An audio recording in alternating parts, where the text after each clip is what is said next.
आज के शो में। रिकॉर्ड में रद्दोबदल, कीमती सरकारी अराजी की बंदरबाट, अहम हकायक बेनकाब, इख्तियारात का नाजायज इस्तेमाल, ASF हाउसिंग स्कीम की इंतजामिया के खिलाफ नैब तहकीकात, महकमा रेवेन्यू के अफसरान की मुबैना मिली भगत से रिकॉर्ड में हेर फेर की गई, नैब तफ्तीश।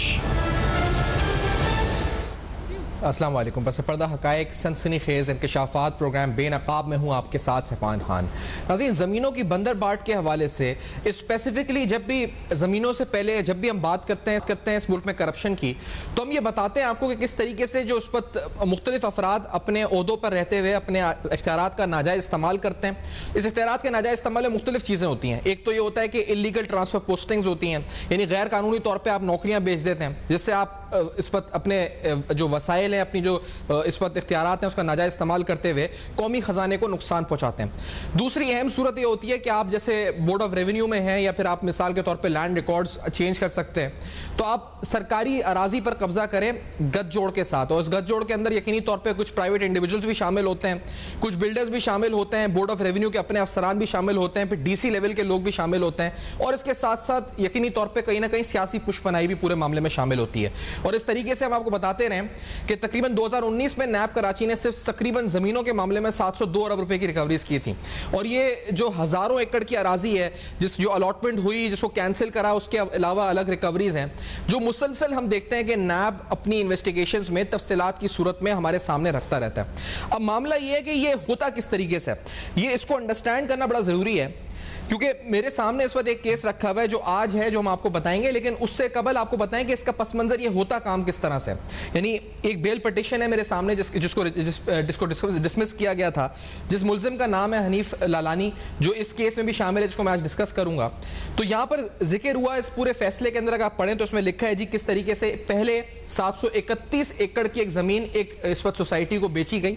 अच्छा, उस सोसाइटी के बारे में लिखा गया कि उसने गुड फेथ में खरीदी, लेकिन ये सोसाइटी जिस तरह गई और ये तमाम जो फ्रॉड एंट्रीज हुई, ये सारी तफसीलन इस फैसले में इस वक्त मौजूद है। इसे बताया गया किस तरीके से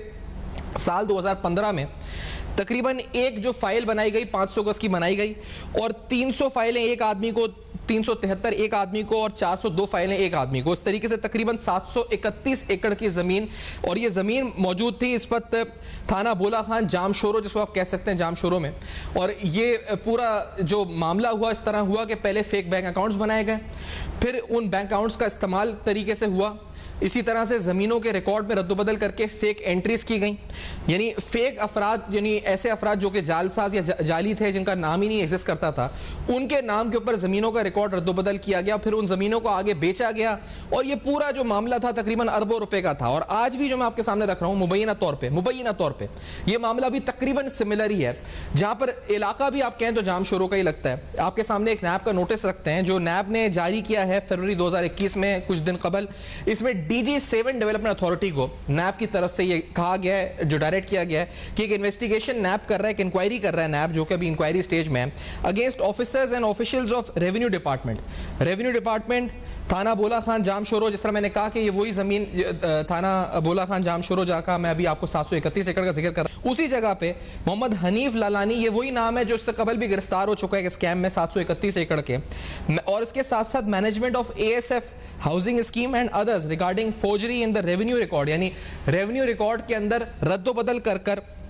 लैंड रिकॉर्ड चेंज करके सरकारी अराजी को, अगर आप समझें तो बड़ा आसान अल्फाज में, सरकारी अराजी को चेंज करके इस पर बेच दिया जाता है, जिससे कौमी खजाने को अरबों रुपए का नुकसान पहुंचता है। और यहाँ पर फिर हाउसिंग सोसाइटी लॉन्च होती है और लोगों को आगे फाइलें बेची जाती हैं, फिर अलॉटीज अलग इस पर नैब के पास बाद में जाते हैं जब केस खुलते हैं।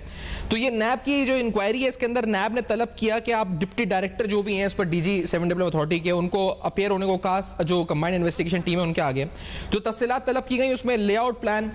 रिवाइज्ड लेआउट प्लान, इसी तरह जो यानी जो हाउसिंग स्कीम का जो लेआउट प्लान है वो, और फिर उसके साथ साथ तमाम noting sheets, NOCs, verifications, approvals, complete documents, CNIC जो ऑफिसर्स तैनात हैं उनकी करंट पोस्टिंग क्या है, SDM है, और किसने इनिशिएट किया, किसने प्रोसेस किया, किसने अप्रूव किया लेआउट प्लान्स को, ये सारी तफसीलात जो इस वक्त है नैब कराची ने तलब की। अब जिस तरह मैंने कहा कि ये जो फेक एंट्री करके यानी सरकारी ज़मीन एक रिकॉर्ड में है, उसको फेक एंट्री करके सरकारी रिकॉर्ड से हटाकर उसको फिर बेच देना आगे, यानी उसको प्राइवेट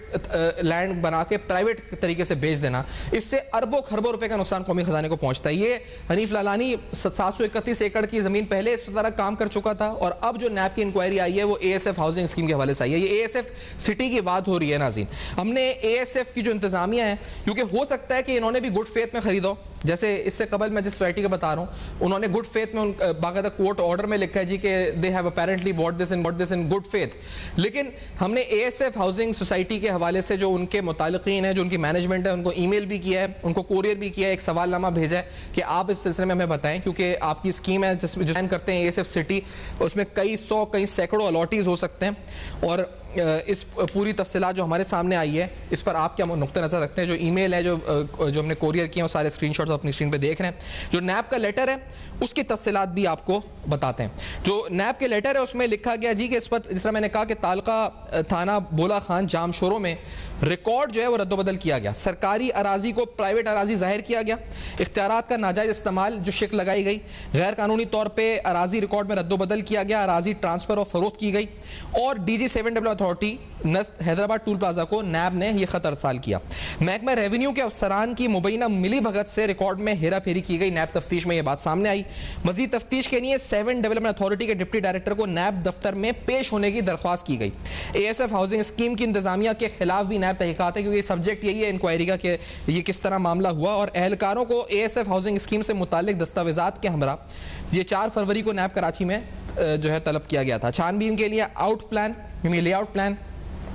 रिवाइज लेआउट प्लान और ASF हाउसिंग से मुंसलिक सुपर हाईवे थाना बोला खान से जुड़े मंजूर शुदा दस्तावेजात यानी NOCs तलब की गई। तमाम जो इस वक्त नोटिंग शीट्स हैं, जारी NOCs, मंजूरी से मुतल्लिक वेरिफिकेशन दस्तावेजात तलब की गई। लेआउट मराइल के दौरान 7 डेवलपमेंट अथॉरिटी में उस वक्त तैनात अफसरान की हालिया जो इस वक्त यानी करंट जो उनकी पोस्ट हैं वो तमाम तफसीलात भी नैब की तरफ से तलब की गई। जिस तरह हमने बताया कि इससे कबल भी ये मामला नैब इन्वेस्टिगेशन में सामने आ चुका है एक और ज़मीन के हवाले से, जिसमें नैब ने यह बताया था किस तरीके से मेलाफाइड हुआ और किस तरह रेवेन्यू ऑफिशियल्स ने एक रोल प्ले किया प्राइवेट पार्टीज के साथ मिलकर, फेक लैंड ओनर्स क्रिएट किए, फ्रेश रेवेन्यू एंट्रीज की, फ्रेश रेवेन्यू एंट्रीज को जो इस वक्त कंप्यूटराइज थी उनको जो है इस वक्त पीछे कर दिया गया, फेक रेवेन्यू एंट्रीज जो जिनके नाम पे की गई फिर ये ज़मीनें आगे बेची गई। तो सरकारी ज़मीन को प्राइवेट लैंड जाहिर करके ये बहुत बड़ा मामला है नाज़रीन, अगर आप समझें ये सारी सरकारी ज़मीन है मुबैना तौर पे जिसको जो नैब इन्वेस्टिगेशन में बात चल रही है इसको आगे बेच दिया गया एज प्राइवेट लैंड। इस पूरी अहम तरीन स्टोरी पर कुछ अहम तरीन तफसीलात और साथ साथ नैब तहकीकात में होने वाली पेशरफ्त क्या है, ये सब कुछ हम आपके सामने बेनकाब करेंगे इस मुख्तसर से ब्रेक के बाद। हमारे साथ रहिए। Welcome back. आप देख रहे हैं बेनकाब और आज बेनकाब में अहम तरीन तफसीलात आपके सामने रखी किस तरीके से ज़मीनों की बंदर बाट के हवाले से स्पेसिफिकली शहर कराची में जो ज़मीनों की बंदर बाट हुई है कि जो सरकारी अराजी है उसको डिक्लेयर किया जाता है, उसको चेंज किया जाती है उसकी रेवेन्यू एंट्रीज, और रेवेन्यू एंट्रीज चेंज करके उसको प्राइवेट लैंड डिक्लेयर करके आगे बेच दिया जाता है। ये एक स्कीम के सूरत में सामने आया है जो ASF सिटी है इस हवाले से जो नैब तहकीकात कर रही है। हमने ASF से मौक़िफ़ जाना है और हम ये समझते हैं क्या पता ये गुड फेथ में भी हो, क्योंकि हम चाहते हैं कि ASF अपना मौक़िफ़ इस हवाले से दे, क्योंकि इससे कबल जो मुल्ज़िम अक्यूज़्ड इसमें है हनीफ लालानी, उसके हवाले से ये बात सामने आई थी कि इन्वेस्टिगेशंस में भी जो उसने आगे प्लॉट बेचे थे, वो जो प्लॉट थे उनकी तफसीलात भी आपके सामने रखते हैं। वो तकरीबन जो प्लॉट बेचे थे वो 731 एकड़ के थे और जो प्लॉट्स की तादाद थी वो तकरीबन 1135 प्लॉट्स थे 500 गज के जो बेचे गए थे, वो भी सरकारी ज़मीन थी जिसको फेक एंट्रीज करके प्राइवेट करके आगे बेच दिया गया था। तो वहाँ कहा गया था कि जिस सोसाइटी ने ज़मीन खरीदी है वो गुड फेथ में खरीद रही थी ये ज़मीन। मेरे साथ इमरान शफीक साहब इस साथ मौजूद है, साबिक प्रोसिक्यूटर नैब है।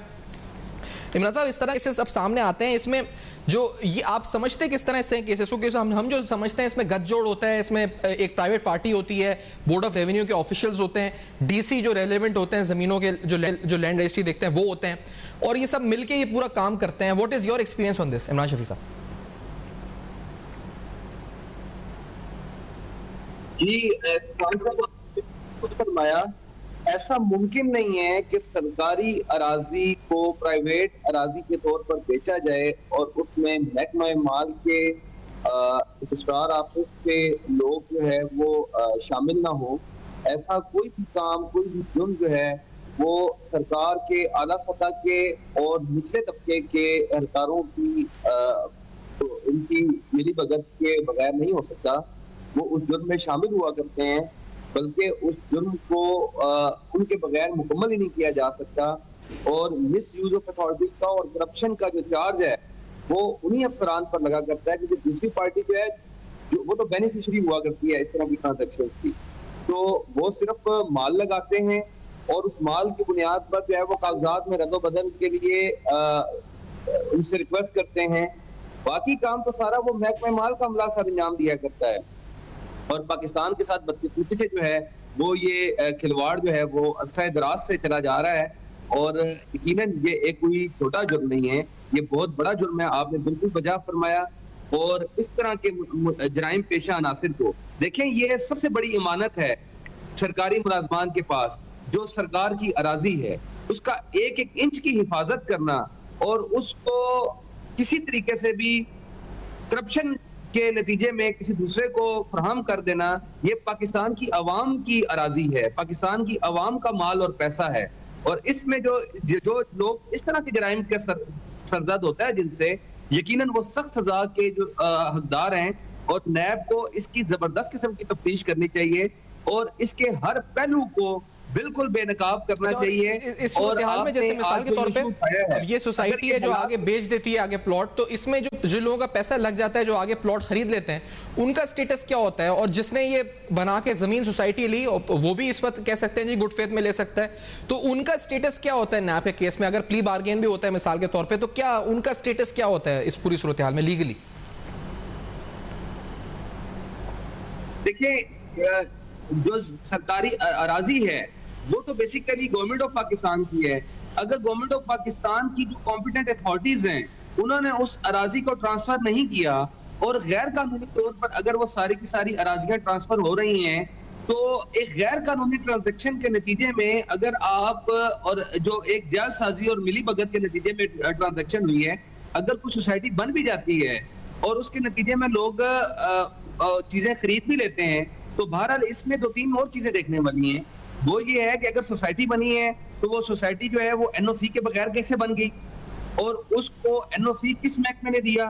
वो महकमा जिसने एनओसी दिया अगर बगैर इजाजत की बन गई है और सोसाइटी काम कर रही है, फिर तो सोसाइटी बताते खुद दो तरह के गैर कानूनी जराइम का इर्तिकाब, गैर कानूनी काम कर रही है। नंबर एक, तो अराजी जो उन्होंने खरीदी है वो भी गलत है। नंबर दो, सोसाइटी बनाने के लिए जो एनओसी दरकार था उन्होंने वो भी नहीं लिया और सोसाइटी बना रहे हैं। तो इसका मतलब ये है कि वो दो तरफा करप्शन कर रहे हैं, दो तरह से गलत काम कर रहे हैं। इसलिए मुजाज जो अथॉरिटीज हैं और इसके नतीजे में जिन लोगों ने अराजी खरीदी, यकीनन उन लोगों के साथ एक धोखा हुआ, फ्रॉड हुआ, वो विक्टिम जरूर हैं, लेकिन उन्हें किसी तौर पर भी अगर सरकार इसको रेगुलराइज ना करे उस सोसाइटी को या उस जो ट्रांजैक्शन हुई है जालसाजी की बुनियाद पर, जब तक हुकूमत उसको रेगुलराइज ना कर दे, उसको दुरुस्त ना करार दे, उस वक्त तक वो उसके नतीजे में किसी किस्म के वो हकदार नहीं है अराजी के। हाँ, वो अपने पैसों की रिकवरी के लिए जिन लोगों ने उनके साथ फ्रॉड किया है उनके खिलाफ फौजदारी मुकदमात भी कायम कर सकते हैं और सिविल अदालतों में जाके उनसे अपनी डूबी हुई रकम को रिकवर भी कर सकती है, लेकिन अराजी पर अपना किसी किस्म का क्लेम नहीं कर सकते, क्योंकि बहरहाल अराजी के वो हकदार इस पूरे तनाजुर में वो नहीं ठहरते। सही। और इमरान साहब, क्योंकि ये जो मामला इस पर है जिसमें जैसे मैंने कहा कि जो प्राइवेट पार्टी जिसमें इन्वॉल्व है, ये नाम कुछ दिन कबल, ये 2 या 3 साल कबल नैब ने गिरफ्तार भी किया, फिर इधर भी इन्वेस्टिगेशन चली तो पता चला कि 731 एकड़ हनीफ लालानी वहाँ पर भी इन्वॉल्व है, इसने बेल के लिए अप्लाई किया, उसका फैसला भी आया जो हमारे सामने इस वक्त मौजूद है। तो ये मामला यानी एक कुछ ही किरदार, जो चंद किरदार वो बार बार रिपीट हो रहे हैं,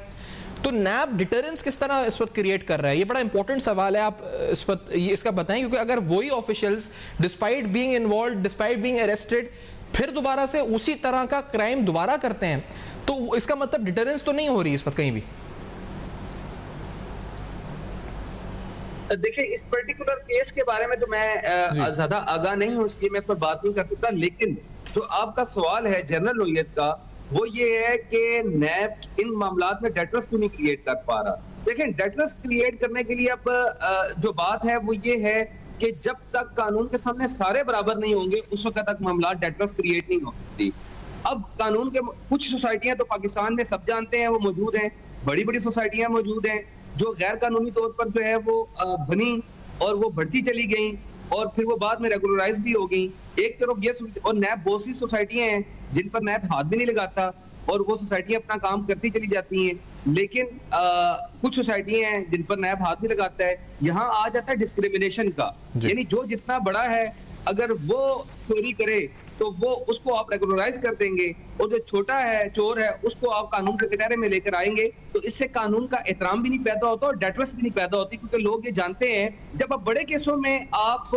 लोगों को रिलीफ दे देते हैं तो फिर एक तासुर ये पैदा हो जाता है कि बहरहाल पाकिस्तान के अदालती निजाम में और पाकिस्तान के कानूनी निजाम में आप जो है वो अपने लिए कुछ ना कुछ रास्ते निकाल सकते हैं और रास्ते तलाश किए जा सकते हैं और चीजों पर ले दे भी हो सकते हैं और कॉम्प्रोमाइज भी हो सकते हैं। इसलिए बड़े केसेस डेटर्स पैदा करने की बुनियाद हुआ करते हैं, जो कि बदकिस्मती से पाकिस्तान में जितनी भी बड़ी हाउसिंग सोसाइटीज हैं उन पर जब हाथ डालना था, वो कब्जा माफिया भी थे, वो गैर कानूनी तौर पर सारे काम भी कर रहे थे, लेकिन उन पर कभी हाथ नहीं डाला, जिसकी वजह से आपका जो ये सवाल है कि डेटर्स पैदा नहीं होती, डेटर्स कभी भी पैदा नहीं हो सकती। सही है। इस मामले की जो अंदरूनी हकायक है मजीद वो भी हम आपके सामने रखेंगे नाज़रीन, लेकिन जो अब तक हम आपको बता रहे हैं कि नैब की तरफ से, और हम ये दोबारा आपको इस वक्त दिखा सकें कि DG7 डेवलपमेंट अथॉरिटी से इस हाउसिंग स्कीम के हवाले से, और ये रिपीटेड क्राइम्स इस तरह के हमने देखा है इस शहर में हो रहे हैं, जब स्पेसिफिकली पूरे सिंध की बात करें तो हो रहे हैं, जहाँ पर स्पेसिफिकली लैंड रिकॉर्ड्स को चेंज किया जाता है और लैंड रिकॉर्ड चेंज करके सरकारी अराजी को प्राइवेट डिक्लेयर किया जाता है, फिर आगे बेच दिया जाता है, हाउसिंग सोसाइटी कायम होती है, अलॉटीज आ जाते हैं जिनको प्लॉट मिलते हैं। ये तकरीबन जो इस वक्त पूरा मामला होता है, ये अरबों रुपए का नुकसान इससे कौमी खजाने को पहुंचता है। इमदाद सुमरो साहब भी हमारे साथ मौजूद हैं। इमदाद सुमरो साहब सीनियर सहाफ़ी साथ मौजूद है स्टूडियोज़ में। इमदाद सुमरो साहब, अंदरूनी इसकी डिटेल्स बताएं, क्योंकि जो DC जामशोरो हैं, जो महकमा बोर्ड ऑफ रेवेन्यू के ऑफिशियल्स हैं, और ये हनीफ ललानी है, क्योंकि हनीफ ललानी का मैंने जो लास्ट केस रखा है सामने 731 एकड़ का, जब एक और निजी सोसाइटी, एक और सोसाइटी थी, उसको उन्होंने 731 एकड़ जो है बेच दिया था। तो ये तो रिपीट हुआ है क्राइम, ये कब हुआ है, कितनी बड़ी ज़मीन है और ये कितना अरबों रुपए का मामला इस वक्त आपको लगता है? सुमरो साहब। शुक्रिया सैफान साहब, बिल्कुल अरबों रुपए का मामला है। हनीफ लालवानी साहब, उस जो केस आप मेंशन कर रहे हैं उसमें 3 साल जेल में गुजार के अभी नैब कोर्ट से ज़मानत पे वो रिहा हुए हैं। अब हमारी जो ज़्यादातर तनकीद होती है सिंध हुकूमत पे और उसके अंदाज़ सियासत, अंदाज़ गवर्नेंस पर, बेड गवर्नेंस पर, तो एक चीज़ मैं दोबारा बार बार रिपीट करता हूँ, वो ये है कि हमारे तमाम अज़ला और तमाम के तमाम तहसील सतह पर सिंध में एक आज़ाद शहनशाह में तब्दील हो चुकी हैं।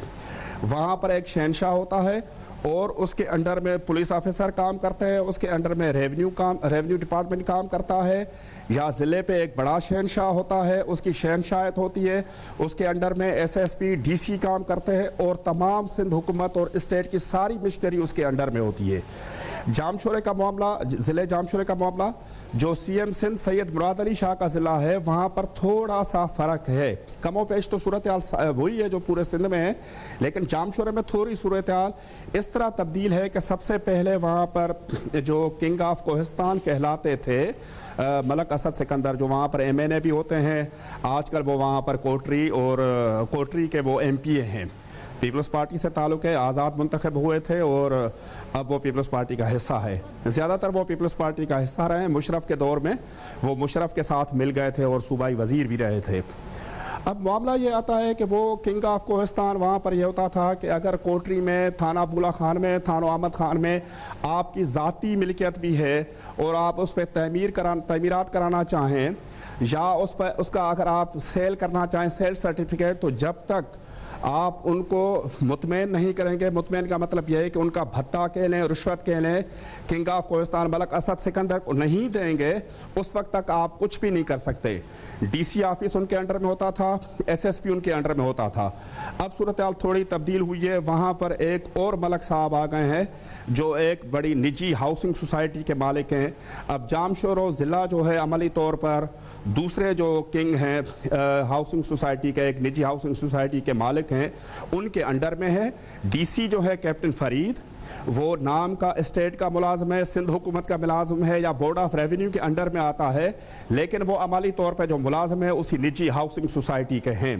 कैप्टन फरीद के सामने CM सिंध की भी नहीं चलती, senior member board of revenue की भी नहीं चलती और चीफ सेक्रेटरी भी उनके मामले में बेबस हैं। अब ये जो फ्रॉड किया गया, इसमें 7 डेवलपमेंट अथॉरिटी और उनके साबिक DG जो 10 दिन पहले साबिक हुए हैं, Munir Soomro,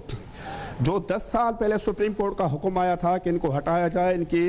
as a director general seven development authority में जो पोस्टिंग है वो गैर कानूनी है, लेकिन उसके बावजूद वो सिंध हुकूमत के अहकामात पर DGP मुकर्रर हुए। ये जो फ्रॉड हुआ है, ये हनीफ लालानी एक किरदार है, पहले भी उन्होंने फ्रॉड किया था। ये क्या करते हैं कि थाना बुला खान तालका है, अहम तालका है नूरियाबाद के साथ, नूरियाबाद भी थाना बुला खान तालके में आती है। वहाँ पर जो सरकारी ज़मीन है, स्टेट लैंड, किसी भी प्राइवेट आदमी के नाम पे बोर्ड ऑफ रेवेन्यू के रिकॉर्ड में जालसाजी से करते हैं। उसमें बोर्ड ऑफ रेवेन्यू के मुलाजिम, ख़ास तौर पर DC ऑफिस जामशोरों के मुलाजमीन उनके साथ मिली भगत करके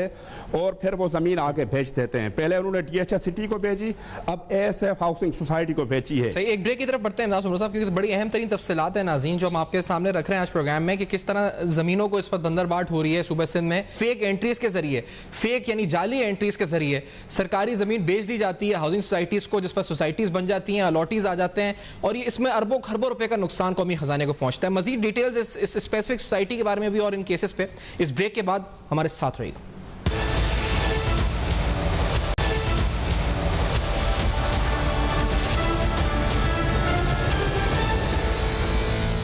वेलकम बैक, आप देख रहे हैं बेनकाब, और आज बेनकाब में अहम तरीन हक़ाइक़ जो जिस तरह से सुबह सिंध में ज़मीनों के हवाले से बंदरबाट होती है, किस तरह फेक रेवेन्यू एंट्रीज़ होती हैं और फिर उन एंट्रीज़ की बुनियाद के ऊपर ज़मीनें बेच दी जाती हैं, सरकारी ज़मीन बेच दी जाती है और प्राइवेट पार्टीज़ को बेच दी जाती है, फिर प्राइवेट पार्टीज़ आगे स्कीम बना के आगे अलॉटीज़ को दे देती हैं। ये पूरा मामला बड़ा इस वक्त इंटरेस्टिंग है, लेकिन है तो इस वक्त आपके इंटरेस्टिंग, लेकिन इससे कौमी खजानों को अरबों रुपए का नुकसान, खरबों रुपए का होता है। कबल जो हनीफ लालानी का केस था उसमें नैब की अगर इन्वेस्टिगेशन आप चेक करें तो उसमें बताया गया कि हनीफ लालानी और 2 मुल्जिम थे, फारूक कसनानी, इन्होंने फेक बैंक अकाउंट्स खोले एक निजी बैंक में जिसकी जमशेद रोड और यूनिवर्सिटी रोड ब्रांचेस में, और फिर उन्होंने एक ऐसा शख्स जो कि दुनिया में नहीं था जिसका नाम था मियाँ खान पलारी, उसके नाम के ऊपर ये जो है इस वक्त अकाउंट्स ऑपरेट किए। ये इलीगल बेनिफिट्स इन्होंने जो इस वक्त अकाउंट्स को ऑपरेट भी किया और उसको अपने पर्सनल इंटरेस्ट के लिए यूज़ भी किया। इन्वेस्टिगेशन में मजीद सामने आया कि मजीद जो अफराद थे, इरशाद कमालानी, सुहेल अदीब बलोच, हबीब अहमद, जावेद अहमद, मुमताज़ चन्ना, अब्दुल रऊफ़ और दीगर जो लोग थे जो कि रेवेन्यू ऑफिशियल्स थे, और उनका भरपूर किरदार रहा इस पूरे मामले के अंदर जो फेक रेवेन्यू एंट्रीज़ की गई। ये सारी fake revenue entries fake land owners के नाम पर हुई, और जो फ्रेश रेवेन्यू एंट्रीज़ थी इन द न्यू कंप्यूटराइज जो इस वक्त उसमें की गई, जो नया सिस्टम था उसमें की गई, और सारी फेक रेवेन्यू एंट्रीज़ जो हैं ये सारी फेक नामों पर की गई। फिर इसमें बताया गया कि मजीद इन्वेस्टिगेशन में जो इससे कबल थी कि सुहेल अदीब बचानी और जो हबीब अहमद थे, उन्होंने अपनी अथॉरिटी एक्सरसाइज नहीं की सही तरीके से और इस लैंड फ्रॉड को होने से रोक नहीं सके। और जो अक्यूज था गुलाम मोहम्मद, उसने कमीशन लिया और कमीशन लेके उसने इस वक्त साइन किया फेक फैब्रिकेटेड रेवेन्यू एंट्रीज के ऊपर। यानी इसमें आप देखें तो सब मुलविस होते हैं, साइन करने वाले से लेके हर कोई मुलविस था, अकाउंट भी बनाए गए मुर्दा शख्स के नाम पर। फिर इसी तरह ये पूरी जो तफसीलात है आपको समझ आएगा कि किस तरीके से यहाँ पर कई 100 एकड़ की अराजी जो इस वक्त है वो आगे बेच दी जाती है। The accused liar managed, prepared and processed fake and fabricated entries, और ये सर्वे नंबर 301 से 498 तक का मामला था जो इस पर 731 एकड़ पे ज़मीन बनती थी जो कि DHS सिटी को बेची गई। इस पे अब बड़ी अहम तफसीलात है। इमदाद उमर साहब, मैं आपसे एक बार और ये पूछता हुआ, ये मामला तो मैंने जो अभी जाके चेक किया तो ये तो 3000 एकड़ का कह रहे हैं इस वक्त, जो इनकी वेबसाइट है ASF सिटी की। अब अनफॉर्चुनेटली उनका मौक़िफ़ मैं चाहता हूँ कि हमें ज्वाइन करें, लेकिन वो तो 3000 एकड़ तो ये बहुत बड़ी अराजी बनती है अगर जो इनकी जो ऑफिशियली मैंने पढ़ा है।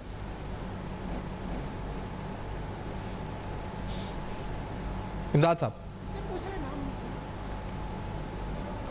जी, इमदाद सुमरो साहब को मेरी आवाज़ आ रही है? नहीं जी, इमदाद सुमरो साहब तक मेरी आवाज़ शायद नहीं जा रही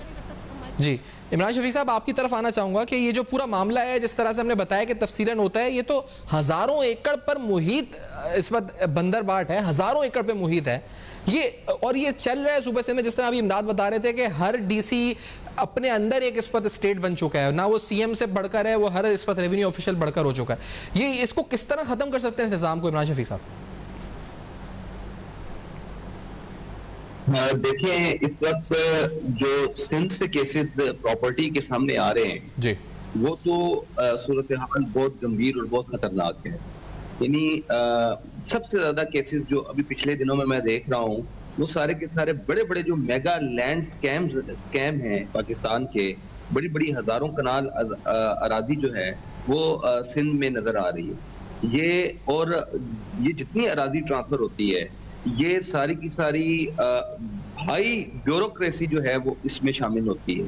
अब ब्यूरोक्रेसी किसके इशारे पर काम करती है, कहाँ से इन्फ्लुएंस होती है, वो एक अलग मैटर है, लेकिन इसका मतलब बहरहाल एक वाज़ह है, और वो ये है कि ब्यूरोक्रेसी बहुत ज्यादा करप्ट हो चुकी है सिंध में। लैंड के अराजी जो यानी मुख्तलिफ अथॉरिटीज हैं जो होल्ड कर रही हैं इन चीजों को। अच्छा, इमरान शफीक साहब से हमारा राब्ता मुनक़ता हुआ है। इमदाद सुमरो साहब, आप हमारे साथ हैं, आप तक आवाज़ आ रही है? इमदाद सुमरो साहब, ये जो जी तफसीलन है मामला हमने समझाया किस तरह फेक बैंक अकाउंट बनाया गया, इससे कबल जो हनीफ रलानी का केस हुआ था, लेकिन इसमें दूसरी अहम बात यह कि जो ASF है, हाउसिंग स्कीम है, जो ASF फाउंडेशन है, वो तो ये कह सकती है कि हमने ये गुड फेथ में खरीदी, हमें नहीं पता था कि ज़मीन प्राइवेट है, सरकारी है। क्या ये ऐसी प्ली ली जा सकती है?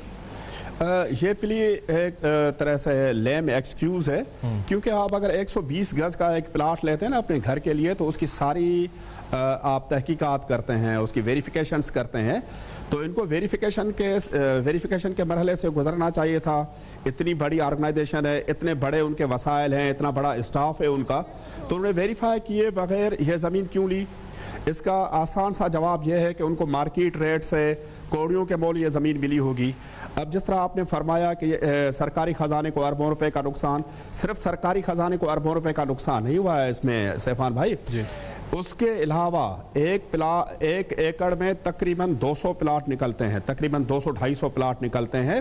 तो उससे आप अंदाज़ा 2000 प्लाट निकलते हैं, तो उससे आप अंदाज़ा लगाएं कि अगर 400-500 एकड़ पे ये स्कीम होगी और ये गलत ज़मीन साबित होगी, आगे तहकीकात में जाएगी, मामला उलझ जाएगा, तो कितने हज़ारों लोगों का जो उन्होंने एक रुपया टका उन्होंने जमा करके उन्होंने अपनी जमा में लगाई होगी कि उनका कोई घर बन जाए, उनका कोई आशियाना बन जाए, उन लोगों का जो नुकसान होगा उस नुकसान का कौन जिम्मेदार है? यहाँ एक सवाल ये भी उठता है CM साहब के, CM सिंध के क्रेडिबिलिटी के ऊपर कि ये नेब ने तो नोटिस लिया इस गलतकारी का, सिंध हुकूमत कहाँ सोई हुई है? ये लामाला ज़मीन तो सिंध हुकूमत की है, सिंध के आवाम की है, आपकी है, मेरी है, सिंध में बसने वाले लोगों की है, तो सिंध हुकूमत इसमें क्यों खामोशी है, मुजरमाना खामोशी का किरदार अदा कर रही है? क्यों 7 डेवलपमेंट अथॉरिटी का जो मशकूक किरदार है उसको नहीं देखा जा रहा है? DC जो फरीद मुस्तफ़ा साहब हैं, उनकी जो गलतकारियाँ हैं, वो जो गलत काम करते हैं, वो सिंध हुकूमत के सामने अपने आप को जवाबदार नहीं समझते, वो क्यों एक हाउसिंग सोसाइटी के अमली तौर पे मुलाजिम हैं, उनकी तहकीकात क्यों नहीं कराते? उन्होंने जो गलत काम किए हैं उनकी एक तहकीकात होनी चाहिए, एक वसील बुनियाद एक JIT बननी चाहिए, जो जामशोरों की ख़ास तौर पे थानो पुला खान, कोटरी, इनकी जो ज़मीन है उनमें जो गलतकारियाँ हुई हैं उसकी तहकीकात कराए। और सिंध हुकूमत इससे बरी इल्ज़ाम नहीं है कि अगर नेब उसका नोटिस लेता है तो ये खामोश कानूनी तौर पे इसका रास्ता क्या हो सकता है? इमरान शफीक साहब, जो इमदाद साहब बात करें, JIT बनाई जाए और ये दुरुस्त मुतालबा है मेरे ख्याल से कि आप तमाम चीज़ों को इन्वेस्टिगेट करें, जामशोरों में जो ज़मीन है इस पर बंदरबाट हुई है, लीगली कैसे पॉसिबल है इमरान शफीक साहब? लीगली तो बहरहाल हुकूमत के पास तो इस वक्त आपने देखा होगा बहुत से केसों में हुकूमतें, फेडरल गवर्नमेंट ने JIT बनाई है जी, और अपने तौर पर JIT बनाकर भी तहकीकात की है, तो फेडरल गवर्नमेंट के पास तो इसका पूरा इख्तियार मौजूद है कि वो 2-3 इदारों को शामिल करके और JIT बना के हाई लेवल इसकी प्रोब कर सके। इसी तरह सिंध गवर्नमेंट के पास भी बताते खुद इसकी पावर्स मौजूद हैं और सिंध गवर्नमेंट भी इस पर कर सकती है, इस पर JIT बनाई जा सकती है। JIT से बढ़कर इस वक्त मामलात हैं, और वो ये चीज है इस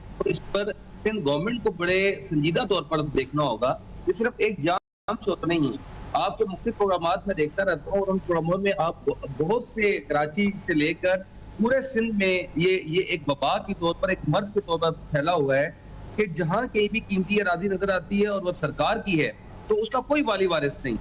इसकी जिम्मेदार जो है वो देखें, अवाम की जो प्रॉपर्टी है पाकिस्तान की, उसकी कस्टोडियन सिंध में सिंध हुकूमत है, और सिंध हुकूमत के मुंतखब नुमाइंदे और सिंध असम्बली और उनके पार्लिमान के मुंतखब नुमाइंदे ये कस्टोडियन है उसके, ये ट्रस्टी हैं, ये अमीन हैं इसके कि इन पूरी एक इंच की जो है जमीन की उसकी हिफाजत करें और किसी के हाथों में ना जाने दें इस अराजी को। अगर ये काम ऐसा हो रहा है और मुख्तलिफ इदारे, नैब, FIA, इसकी और एंटी करप्शन के भी आपने बहुत से प्रोग्राम किए, वो भी दिखाए हैं आपने, तो ये एंटी करप्शन है, नैब है, FIA है, ये इस तरह की तहकीकात कर रहे हैं और ये चीजें सामने आ रही हैं। Exactly. तो सिंध गवर्नमेंट कहाँ सोई हुई है? सही है, बड़ा इदारों को, गवर्नमेंट को अपना काम करना सारे होता है। अहम सवालात अगर इस वो वक्त हैं। एक्शन लेगी, क्योंकि वक्त इख्ताम पे पहुंच रहा है। मैं इमदाद सुमरो साहब का और इमरान शफीक साहब का शुक्रिया अदा करूंगा कि आपने प्रोग्राम में जो है और आज तफसीलन नाज़रीन आपके सामने एक मामला रखा है ज़मीनों का, और ये आप समझे तो इस वक्त कई सौ एकड़ पे ज़मीन का मामला इस वक्त है। और इससे कबल भी यही अक्यूज़ हनीफ लालानी एक और मामले में गिरफ्तार हो चुका है, लेकिन इसके बावजूद कोई डिटरेंस नहीं है। ये दूसरा मामला फेक रेवेन्यू एंट्रीज़ का सामने आया है। किस तरह सरकारी ज़मीन को बेचा जा रहा है, अरबों रुपए की कौमी खजाने को नुकसान पहुंचा, फिर उसमें अलॉटीज़ भी आ रहे हैं जो प्लॉट आगे खरीद रहे हैं, उनका नुकसान अलग है। यानी चीटिंग पब्लिक एट लार्ज भी इस वक्त इसमें शामिल है। For feedback you can write us on our Facebook, emails and Twitter. देखते रहेगा, अब तक अपना बहुत ख्याल रखिएगा।